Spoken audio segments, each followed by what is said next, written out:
Only one place to start, and that is the huge North London derby this weekend. The best fixture in the Premier League calendar, always entertaining. I know neutral fans absolutely love this one. We've got two passionate, and I think it's fair to say two quite biased fans. Totally biased. Yeah, not on the sofa. Completely biased. We're going to do a combined 11, Joe. Yeah. Yours are simple. I mean, this is going to take some debating, isn't it? Obviously, you have bias as well, Yeah, so I'll be the one deciding. I'll agree with that. I think as I'll the be the one neutral... deciding. You're both going to pitch a player per position.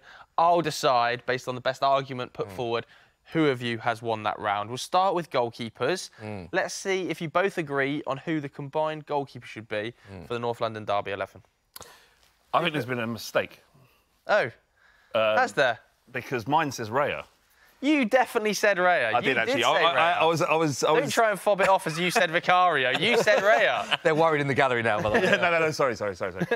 No, I did say Raya because of his distribution and particularly one save that he made against Villa that I thought, great save. Yeah, it was unreal. And I was kind of like, if there's one player that's on the edge for me, it was just Raya just ahead. OK. Robbie, you've got for Raya as well, presumably? And the fact that he won the Golden Glove last season, you know what I mean? Yeah, you can't take it away from him. And the fact that, we've got the best defence in the league and he's the guy behind that, I think, The last time and the fact that, he's very good at claiming from set pieces. Yeah. Which your guy's not that great at. Well, look, we're in agreement in, Rob. Let's not start getting the last time you were on the show, you had Ramsdale over Raya in your Arsenal team. Well, there you go. Don't forget things. Let's stick Raya up. Stick Raya up on the board. OK, so Raya takes it. Yeah, go on, Fab. And in particular, I think Vicario's incredible. There legitimately isn't much in it. All right. No. Close one. No, there is a lot in it. We're moving on. OK, let's go to right back, which I believe... Yeah, you can put that magnet to one side. Let's go right back and let's reveal to the camera who you've got, because I believe there's disagreement with this. Oh, really? So you've gone with Ben White, you've gone with Pedro Porro. Obviously. Obviously. Why? Well, for Spurs, Ben White wouldn't work in our system at all, right? And I can only go from my perspective. What Arsenal players potentially would I want in my Spurs team, right? That's a fair place for me to be, right? And Pedro Porro in our system is twice as effective as Ben White would be in our position. Twice as effective, Rob? Yeah, as an inverted forward. You see, Ben White... Is that his argument in our system? Could you... Or who's the better player? The better player is Ben White. Ben White, right, is good coming forward. His combination with Saka's absolutely brilliant. And Ben White's a better defender. Pedro Porro, good player. I call he's an Instagram player. You know what I mean? When you see the highlights... That's what I call those sort of players, Instagram, YouTube players. When you see the highlights, they look good. You see them bombing forward, long-range shot. But what about defending? What's he like when it comes to that just hardcore one-on-one defending? He's underrated, but he doesn't back. He doesn't get many opportunities. Not a right winger, right back. You're talking about a traditional definition of what a right back is, and that isn't the case at Spurs at all. And the new... Well, I know. That's why you guys leak so many goals. So what my point is that the conversation between these two players is that Ben White in our system wouldn't work as well as Porro is, so that's why Porro has to go in. He works in any system, right? So he's a complete right-back, is he? Look at this. Come on, in your system, he's a better player. He's a better player. Right, I'm going to make Do you know what? We've got right Pedro Porro, by the way, to give you the prop, 17 Premier League goal involvements, which is the most by any defender since his Premier League debut. So what about defending, though? That's what I'm saying. But that's not his job for us. Can you give me his stats in defence? Yeah, you've conceded quite a few goals, and let's not forget Ben White, one of the best defensive records. He has got a better defensive record, obviously, because Arsenal have had a better defensive record. And Arteta's system is... So I think, to be fair, if obviously I'm a Spurs fan, you're Spurs, you're Arsenal, it only feels right to go to the neutral. Yeah, the Joe, I liked your attempted argument here, Flav, of he wouldn't work in our system, but I think I preferred Robbie's argument of the better overall defensive and forward abilities, but I'm going Ben White. But redundant for Spurs. I don't think he would be redundant for Spurs. I think you're being harsh on him there. What is it? What is this in our system? This is what you're going to get for the next 20 minutes. Let's go to centre-backs. Let's have a look. Right, let's have a look at your two centre-backs. Do it as a pair. Let's get us going as a pair. Let's reveal both of your... So, Robbie, you do yours first to camera, if you will. Struggling with the magnets, Right, so you've gone with both Arsenal. Both pairing in the league. OK. Flav, let's go with the best centre-back pairing in the league. Okay. No, sorry, Europe. Do you honestly believe that's the best centre-back pairing in the league? I think, yeah, given the challenges that you've seen from Ange Postecoglou's system is fascinating, right? But he demands world-class performances every game. How can the best centre-back pairing in the league, I think they're both fantastic players, concede the amount of goals they're conceding? It's not their fault. Yeah. Right. Without these two, specifically, it's their job. It's not their fault. It's the challenges that have been asked of them. What these two do, get week in, week out, given the fact that how high our line is, means that they have to be thought of in a different way from them two who are completely protected by the system. Well, one thing I would say is, Flav, I don't agree with, I'll give you my points, but I do know what you're saying. When you play an inverted fullback, there is a lot of work for the two. So, and I actually think it's... A lot of people look at the centre-backs and the amount of goals we concede and say it's the fault of the centre-backs. If you actually analyse a lot of Tottenham's goals they concede, there often isn't a DM sitting. The full-back's got bomb on. There's a lot of work for the two centre-backs to do. So I don't think a lot of goals we concede can be labelled at that. I love Mickey Van der Ven. Van der Ven is the best defender in the league. Can I say that again? He's the best defender in the league, Van der Ven. He would be he's Usain Bolt. He's the best sprinter in the league. Maybe he should do athletics. But when it comes to hardcore defending... So you think Mickey Van der Ven is the best centre-back in the Premier League? I wouldn't swap him for anyone else. So let me ask you this question, right? What you just said, yeah? So you spoke a lot about... You spoke a lot about the high line and, you know... Yeah. What about... How are these guys on set pieces? When the ball's, like, whipped into the box, like, they've got to defend that. What are they like then? They're a part of a defensive record from set pieces. The line's not that high. That is a fair point. It's something we're working. You just said he's the best defender in the league. What's he like from a set piece? Defending set pieces is a collective effort based on... That's a very important part for a centre-back. Flav, one thing I would say is I'm a massive fan of Mickey Van der Ven. I think his ceiling is very high. But even as a Tottenham fan, I cannot believe you haven't got one of Arsenal's... At least one of Arsenal's centre-backs. But I love the partisan. I'm going to break a ruling on this. We're going to move on. It's the best centre-back in the league. We have the best defence. Do you know what? I won't lie to you, Flav. I will budge a little bit if you can give me something. Right? I'm giving you nothing. No. This is the best centre-back. I'm speaking to Joe. Right? They're decent defenders, right? But they're not decent. I see them last season in particular, right? What were they like on set pieces? They were terrible. You're just taking we were 3-0 up at your place. You're taking an isolated point. We were 3-0. Well, I'm going to rule because we're going over the same stuff twice here. You've got to give me Van der Ven. I've heard your argument, Flav. We'll walk out. I've heard your argument. Walk out. He'll walk out. Flav. Take the Olympics, man. Flav, you better start walking now because we go in for Saliba and Gabriel. Thank you. You going Gabriel? I'm going Gabriel. I totally agree with Robbie. I think when it comes to the actual defending of that back four unit, potentially your left-back might have a shout because that was a dangerous area for Arsenal last season. But as centre-backs last season... You're always talking about the high line. It's not just the high line. Let's go to left-back. Just one quick... If Man United wanted to sign either Gabriel or Van der Ven, you're choosing Van der Ven all day. You're not. You're not. I personally would choose Gabriel, but I'm not the recruitment at Manchester United. I think Saliba has to be in. Right, they're all after Gabriel. What's saying of Real Madrid wanted Romero? Huh? Romero. Right, I think we need to move on. I think Saliba has to be in there. I think Van der Ven, Gabriel is a close one. But go on to left-back. Now, surely this is one where Flav comes out and Let's have a look. Maybe not. Madness I'm hearing already. I've gone for Yuri and Timber. He's played 2 games. He's played 2 games for Arsenal. So he was injured last season. He's brilliant. All right. He's absolutely brilliant. You're going to see this guy this season, how good he is. Right, at the left-back position. Bobby, again, a doggy, right? I know he's going to... A doggy you're going to of course. Right? Good player, but can he defend? I'm on about defending as well. Robbie, it's not just... I understand what you're saying. It's not just bombing forward. But that's not a left-back. He's a left-back, he's not a left winger. It's not that... You can't just say it's not all about going forward when that is what they're asked to do every single game. I know, but you also asked to defend. But what is... Right? So why are the parameters here about Listen, Ben White and Timber, they get forward up and down the pitch. We play inverted fullbacks as well, right? Ben White isn't an inverted fullback. Listen, right, we play that as well. But also, you've got to be able to defend.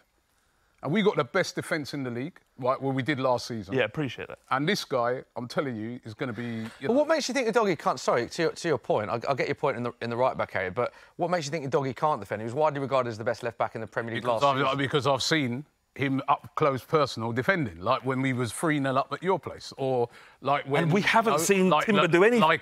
Didn't he play last week? I mean, that is a great point raised by Flav there, and I think for that... Didn't he play in the Newcastle game? He played against Leicester. Is that all it takes then, to get up there? No, I was just saying the defence... Without being biased, I think doggy has to be We're siding with Flav on this one. We're going to go Destiny at left. I don't agree with this. People, you'll see this guy this season. I think you know it's I just want people out there to see how good this guy is this season. All right, let's do your midfield 3. Let's get get all 3 cards, have a look at your midfield 3 and see if there's any agreement and see if we can get a bit of balance going to the midfield 3. Well, obviously... The back 4 didn't have an awful lot of agreement to it. In fact, didn't have any agreement. No agreement. I'm curious about what the parameters are here. It's the best 11, combined 11, Tottenham v Arsenal. It's quite straightforward, actually. Yeah, it's because really quite straightforward. But I'm thinking about what's going to happen tomorrow, and obviously Rice and Odegaard are not fit, so they cannot be in this. Oh, so you're going for fitness? I'm going for who can play football tomorrow. OK. Well, this is an interesting turn of events because What's that now? definitely not the original plan. Adapting in the moment, some would say here, Flav. He knows that was not part of the rule. I'm going off of... Let's have a look at your 3, Rob. So when... No, don't push it. Come on, wait. I might as well put them up, innit? Actually, I did put a Spurs player in there. I put Maddison. Rice, Maddison, Odegaard. And he could play tomorrow. I know you lot are all... What do you make of that, by the way? Yeah. Well, you know what I mean? I've never... Arteta refusing to rule him out. Normally, Mikel Arteta will just straight out say he ain't playing or he's too far. He's never sort of like, you know, tried to pretend like a player's fit when he's not. So I think there's a chance. Yeah, but he's I know you don't want it. No. I want. Flav, is he even in your 3? Let's have a look at your 3. He isn't. But I just want to make a point.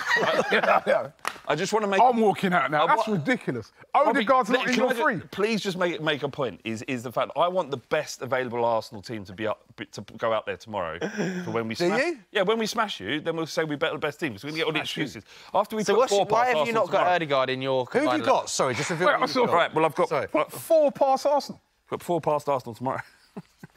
we've got Basuma. Yeah, shows the camera. Yeah, there we go. Basuma. And we've got James Maddison. Yeah, okay. Who's been a revelation in midfield. Yeah, Robbie's got him as well. Who's the other player? Dejan Kulusevski. OK, so, again, Flav, I'm a Spurs fan. I'm a Spurs fan.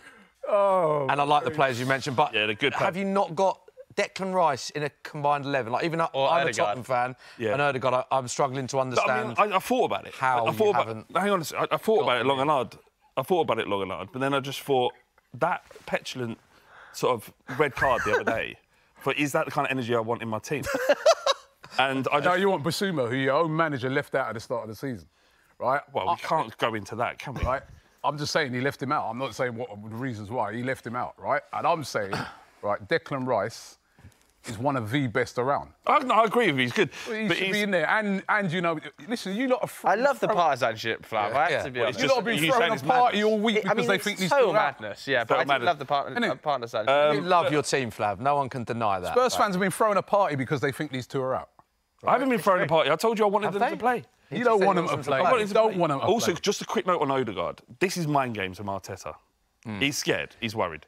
Right? Okay. Not scared. And the last time Odegaard... Scared of what? We won at your place for the last 2 years. Robbie, the last time Odegaard wasn't available for against Spurs, Arteta had the game called off completely. Remember that?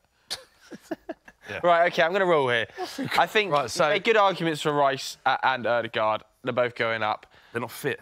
And they both want Maddison anyway. But this is just a general combined 11. It's not the rules. And we know that you're trying to spin this, Flav. I've had enough of your political spin here. And we'll go Madders up there as well. Madders? Yeah. That's the final one. OK, let's move into the front 3, shall we? I think there's a bit of agreement on the front 3, incredibly. Should we do the wide players first? Because I think, for me, every Tottenham and Arsenal combined 11 I've seen ever this week has Saka and Son in. Is that fair? I've got Brendan Johnson. Now I definitely would walk. You've got to have Saka and Son in, right? Have you both got Saka and Son? Yeah, I've got Son. So, just quickly. See? Yes, Saka. I've got Saka. Yeah. Just quickly on Saka. Obviously, you had Porro in your right back slot, didn't you? And you've got a doggy. So, presumably, you're very confident that your fullbacks are stopping Arsenal's wingers this weekend. Do you worry about Saka? Because obviously his record seems to be, destroying the inverted fullbacks, cutting in. I always worry about Saka in an derby. I fundamentally.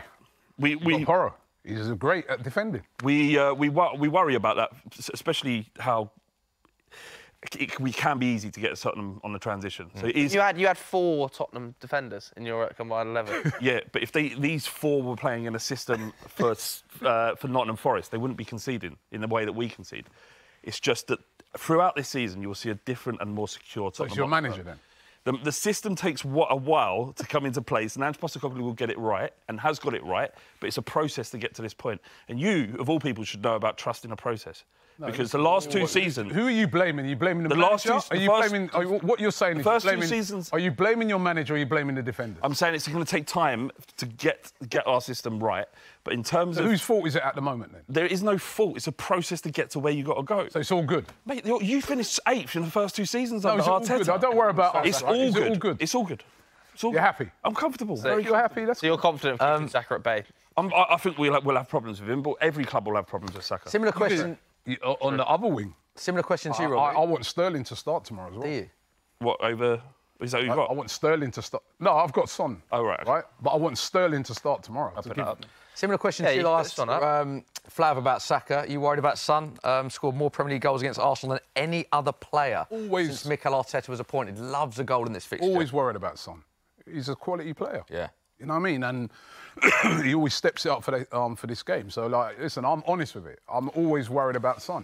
Can I... You know? Just all of the sort of the slating of our high line, what that enables Tottenham to do is control the ball for large parts of the game, which is what something Arsenal are generally used to. You're going to your best chance of beating Tottenham is to be pragmatic and sit back and try and soak up the inevitable pressure. We let you have the ball for most of the game when we played you last season. And we were 3-0 up at half-time. We're a different attacking outfit this season. Something has changed for sure. Yeah? You'll see. I ain't really seen it. You'll see. Well, maybe it's the man you put in your hand. Big Dom Solanke. This is an interesting debate, this one. The two number 9s. I think maybe the most interesting debate on the whole, I agree. I think page. this is an interesting one. So Havertz versus Solanke. Yep. I can give you, 19 goals for Bournemouth? No, not for you. Yeah, he didn't do it for you. Like you just said, you even said less chances that we're going to create. You even said a minute ago, if your defenders were playing for Nottingham Forest, they'd do better. Defensively, in a different system. Just the same way your striker playing in a different system, he'd do better at Bournemouth, right? So you're going to say your number 9 was bought as an 8? Kai Havertz, he scored, what was it, 14 goals? 13 Premier League goals. 13 Premier League goals for Havertz last season. 19 for Dominic Solanke last season. Right. For a team challenging for the Premier League. However, Havertz, to be fair, did get 7 assists, 3 assists for Solanke. Yeah, and he played half of the season as a midfielder before being moved into the striker position. You can't say 13 goals, better player than Solanke. You can't. You lot are unsure about him. Rob, you can't say... Who's you guys are unsure about him. You can't say scoring 19 goals for Bournemouth. Right. No disrespect to Bournemouth, right? But it's different. They're better than you lot. You have different challenges scoring goals for a team like Bournemouth. You just said about systems and that. Kai Havertz... Solanke fits perfectly. Dominic Solanke's not even an international. He was bought... This has got one of Germany's main players, right? He's come in, he's gone into that role. He's been a revelation for Arsenal. Have you been surprised, Rob, how good he is? Brilliant.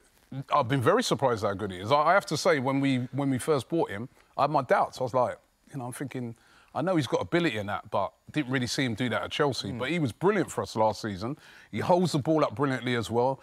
He's very unselfish, and he started the season well as well. He's got 2 goals in 3 games. He's had massive. I think he scored tomorrow as well. He's had massive periods of being a 5 out of 10, 6 out of 10. No, he hasn't. No, he hasn't. I watch my team every week. No, he hasn't.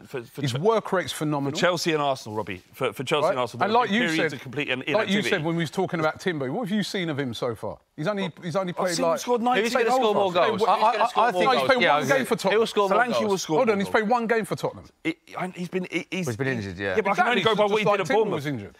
Robbie, you discounted out Timber. He didn't play a game for a year. Right? Yeah, but I'm saying...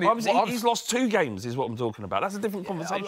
Listen... Guys, I think we should judge this on who do you think will score more goals in the Premier League this season? I already said it in one of the things that we did on our channel with the Tottenham fan, that I feel that Havertz will score more goals than Solanke. So Havertz, what? How many goals has Havertz got this season? He's already got 2 in 3 games. In the Premier League? Yeah, so he's got 2 up on him already. All right. If what is it, a prostate cancer? Right, if whoever scores more Premier League goals this season will donate £500 to prostate cancer at the end of the season. Yeah, you've got that. Cool. All right. Wow. I mean, that's a lovely bet. Right? Lovely bet. Now I've got to decide. Let's go. Yeah, lovely touch. Let's go with you. Who do you think will score? Let's judge this. Who do you think will score more goals this season? Me, personally. Yeah. I think it will be Solanke. I think purely because I think there are other Arsenal goal scorers in that side. I think because I think Arsenal better player than Dominic Solanke. I think Arsenal will spread the goals around that forward line more, whereas everything is going to go for Solanke. I think every chance. No, but I don't think you can say that because they'll create a lot of chances. Spurs spread the goals around, don't they? Like, you know, Son scores a lot of goals. They do, but I think in an ideal world, they want their 9 to be just scoring goals, whereas they want Havertz to drop in, link play. Havertz will score. I will come back on this show when he's done it, right? Okay. Havertz will score. You're welcome on any time, mate. I think he's an amazing player. I think he's a good player. This Dominic Solanke, not even an international. All right. OK, well, I think the fair way to do that, because I don't think you could debate for an hour. I think they're not going to agree. Joe had the neutral say, he's the neutral, he's gone It's guesswork, isn't it? So there is confirmation. Let us know what you think of that. Very heated. They've gone 7 Arsenal, 4 Spurs. Both of them are shaking their heads, so I don't know if they're happy or not. Let us know what you think of that team at home.